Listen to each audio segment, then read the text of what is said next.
Sobat Pelajar, hari ini kita bertemu kembali pada statistika ya.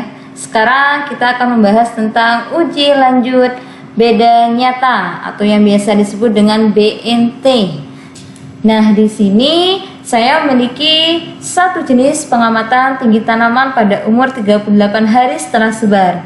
Nah, nantinya kalian juga bisa akan memperhatikan bagaimana tata cara peletakan dan tata cara untuk pemberian notasinya. Pertama-tama, kita perhatikan pada tabel saya. Saya di sini punya kurang lebih ada 1, 2, 3, 4, 5, 6, 7, 8, 9 kombinasi perlakuan, di mana saya telah menganalisa untuk uji ANOVA-nya. Nah, saya tunjukkan juga untuk uji ANOVA-nya. Tetapi sebelumnya saya ingin bercerita kepada kalian semua bahwa pada uji ANOVA saya tidak semua faktor yang memiliki nilai notasi signifikan. Di sini milik saya tabel ANOVA hanya pada perlakuan, blok, kemudian faktor P saja, sedangkan interaksi tidak signifikan. Sehingga untuk uji lanjut itu hanya dilakukan pada faktor atau pada SK yang memiliki notasi signifikan atau ada hubungan. Nah, sedangkan yang NS atau non signifikan tidak kita uji lanjut seperti itu. Jadi, saudara perlu perhatikan bahwa yang diuji lanjut hanya pada yang signifikan saja, bintang 1 ataupun bintang 2. Nah, kemudian di sini saudara juga harus memperhatikan tentang adanya rerata. Nah, rerata jika misalnya yang signifikan itu hanya pada faktor P saja seperti milik saya ini, maka nanti yang harus saudara siapkan adalah rata yang ada pada tabel 2 arah jika dia merupakan faktor tunggalnya saja yang signifikan. Jadi bukan 2 faktor ya. Sedangkan rancangan yang saya gunakan ini adalah RAK faktorial, sehingga masih terdapat tabel 2 arah.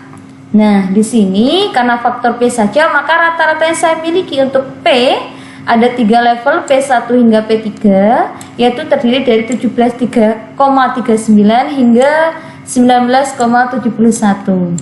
Oke, kita lanjut pada rumus untuk BNT-nya.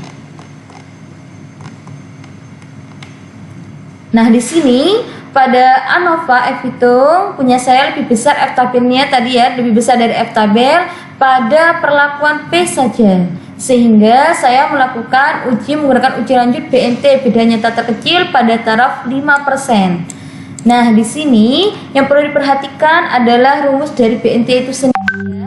Rumus BNT itu sama dengan TAV ini berasal dari tabel T. Nantinya saya akan tunjukkan pada kalian bagaimana caranya mendapatkan nilai dari tabel T. Kemudian kita kalikan dengan akar 2 KTG. KTG ini adalah KT galet atau KT error.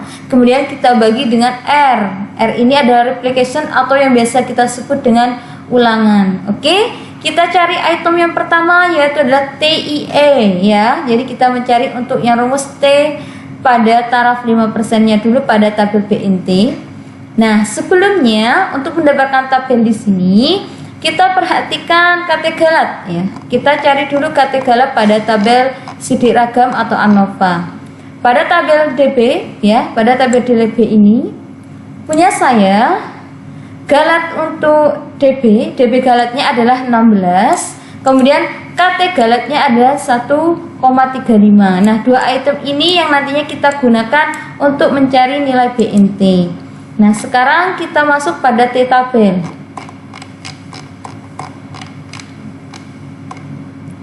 Pada T tabel ya, dengan cara penentuan untuk faktor P dengan DB galet 16 dan pada taraf 5% adalah pertama kita masukkan DB-nya untuk DB galet atau error. Milik saya ADB-nya adalah 16, maka saya akan langsung masuk pada item 15. Kemudian taraf 5%. Nah, taraf 5% untuk DB-nya adalah 2,120. Maka nilai ini yang nantinya kita masukkan pada rumus BNT. Nah, di sini maka BNT sama dengan hasil T tabel tadi yang sudah kita cari. Kita kalikan 2 KT galet. Nah, KT ini yang tadi ada pada tabel di atas ya. Kemudian ulangannya tadi pada perlakuan milik saya ada 3. Saya tunjukkan dulu ya. Ada ulangan 1, ulangan 2, ulangan 3. Kemudian masuk pada rumus ini lagi. Jadi BNT sama dengan 2,12, kita kalikan akar 2 dikalikan 1,35. Kemudian kita bagi dulu dengan 3 hasilnya di dalam ini, kemudian kita akarkan. Setelah itu kita kalikan dengan 2,12 menghasilkan nilai 2,01. 2,01 ini adalah hasil pembanding BNT kita nantinya. Sekarang kita masuk pada perlakuan faktor atau uji BNT 5% untuk penentuan notasi. Nah, di sini kita perlu perhatikan. Pertama, KTG kita tadi memiliki 1,35. Kemudian T tabelnya yang sudah kita cari pada tabel T adalah 2,12. Kemudian BNT sudah tadi kita hitung dengan rumus yang ada di sini sama dengan 2,01. Kemudian langkah selanjutnya adalah saudara buatlah tabel seperti ini, di mana tabel ini menyesuaikan dengan banyaknya jumlah perlakuan. Jika ada level 3 level saja, misalnya seperti milik saya hanya P1, P2, dan P3, silahkan dibuat urut ke bawah. Kemudian rata ini ya, ini menyesuaikan dengan perlakuan. Yang perlu diingat adalah bisa jadi urutan di sini ini tidak urut, bisa jadi P3 di atas, P2 di tengah, P1 di bawah. Karena kenapa? Itu mengikuti nilai rata. Sehingga syarat pada BNT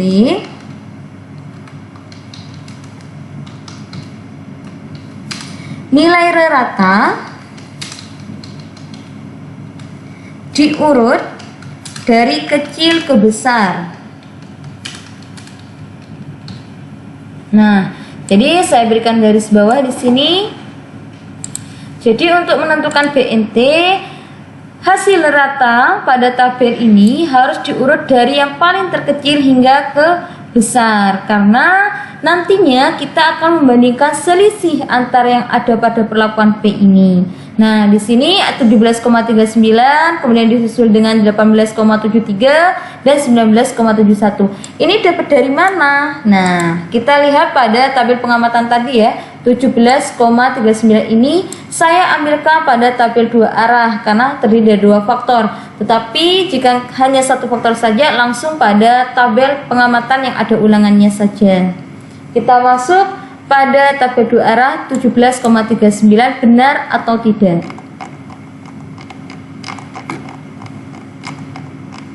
Nah, di sini 17,39 ini yang tadi saya gunakan pada penentuan notasi.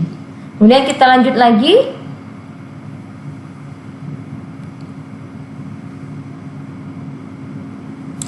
Nah, di sini ada nilai 0,00.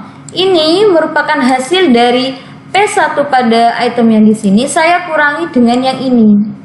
Nah, untuk mengetahui selisih kita harus mengurangi setiap angka dengan angka yang akan kita cari ya pada satu kolom ini. Kemudian nilai yang ini saya dapatkan dari 18,73, saya kurangi dengan 17,39 menghasilkan 1,34. Begitu juga dengan 19,71, ini saya kurangi dengan 17,39 sehingga dihasilkan data 2,32. Begitu juga seterusnya hingga pada kolom P3. Kemudian cara penentuan notasi di sini. Saya akan hapus dulu notasi yang saya miliki ini untuk mempermudah penjelasan. Pertama-tama adalah saya akan menggunakan sistem warna untuk mempermudah kita mengingat. Nah, syaratnya adalah warna yang pertama akan memberikan notasi alfabet pertama, yaitu A.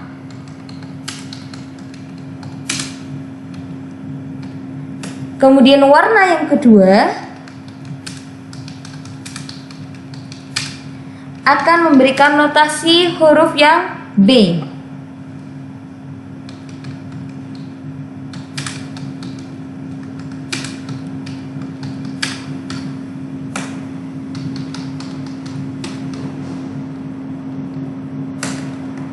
Begitu juga seterusnya ya. Jadi setiap beda warna, jika beda berhenti, maka hurufnya akan mengikuti urut ya secara alfabetis A, B, C, D, E, begitu juga seterusnya.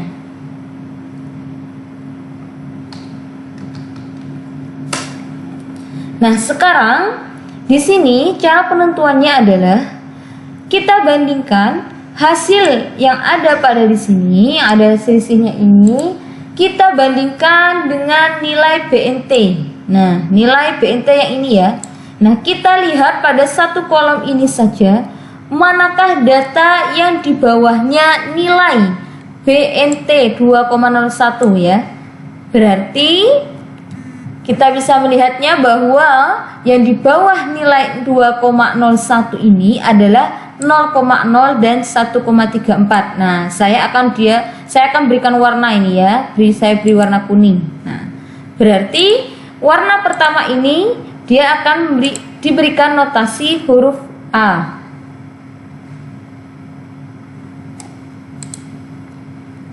Kemudian setelah selesai berarti dia hanya sampai di sini ya, sedangkan yang di bawahnya tidak perlu dilanjutkan.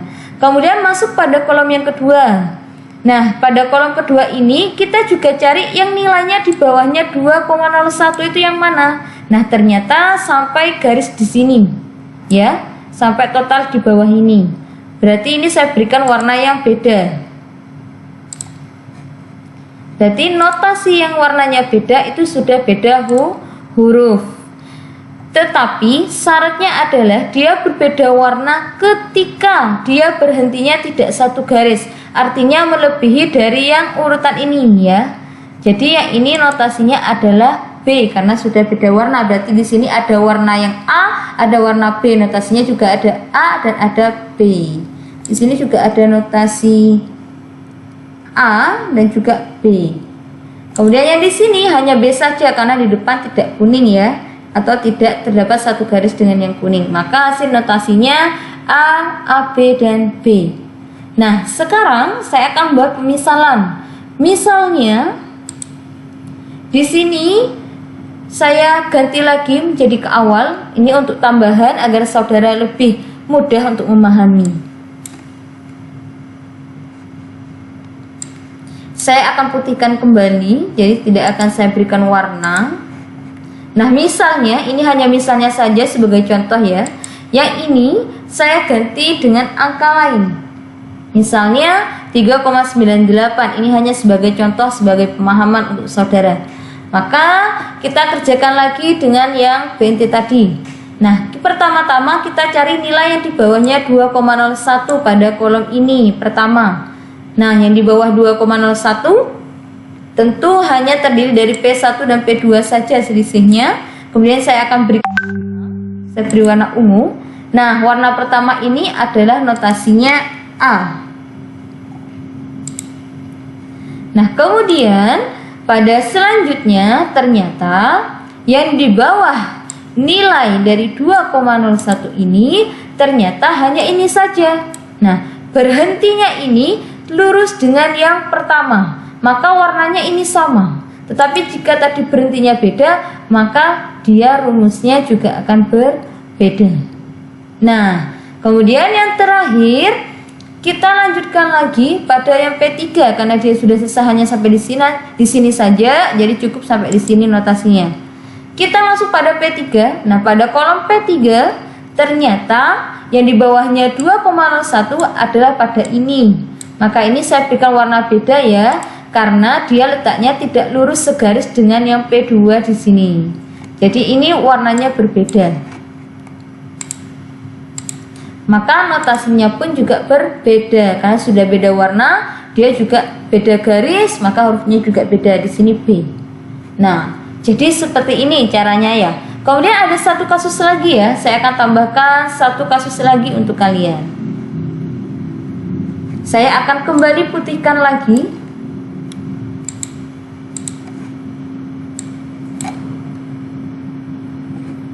Misalnya di sini saya ganti dengan angka lain. Misalnya saya ganti dengan angka 2. Ini harus lebih besar ya, karena harus urut dari kecil ke terbesar. Maka Maka di sini juga harus mengikuti dengan angka yang tadi ya. Nah, misalnya begini, angkanya sudah saya ganti, yang ini saya juga akan ganti.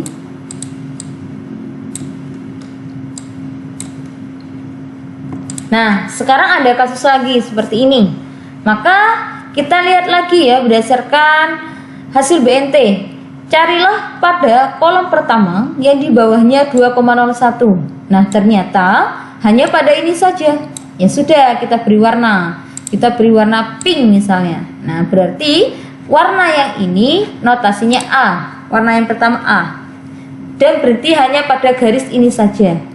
Hanya segaris ini saja ya. Kemudian pada kolom yang kedua kita kerjakan. Manakah nilai yang di bawahnya 2,01? Oh, ternyata hanya ini saja. Maka ini yang saya berikan warna lain. Kenapa saya beri warna lain? Karena dia tidak lurus dengan yang ini. Andaikan berhentinya tadi di sini sama lurus, maka warnanya tetap sama dengan ini. Karena dia berbeda, maka warnanya haruslah lain. Warna lain, notasi juga lain. Berarti yang ini notasinya B. Kemudian masuk pada kolom terakhir. Nah, ternyata yang kolom terakhir ini yang di bawah 2,01 hanya ini saja. Maka ini juga warna lain. Karena dia tidak lurus dengan yang ini. Kemudian dia juga nilainya ada di bawahnya, tidak segaris dan warnanya beda. Maka dia saya beri nilai huruf C. Nah, jadi notasinya seperti ini ya. Jadi yang perlu diperhatikan adalah yang pertama urutan angka, selisihnya, nilai BNT-nya, kemudian dia lurus satu garis atau tidak, atau satu warna atau tidak, dan notasi. Nah, pada hari ini jika saudara perhatikan dengan seksama, otomatis saudara akan bisa mengerjakan. Sebenarnya mudah, yang penting kita memahami ya, seperti itu. Mudah ya teman-teman? Silakan saudara coba pada hasil uji ANOVA saudara dan diuji BNT.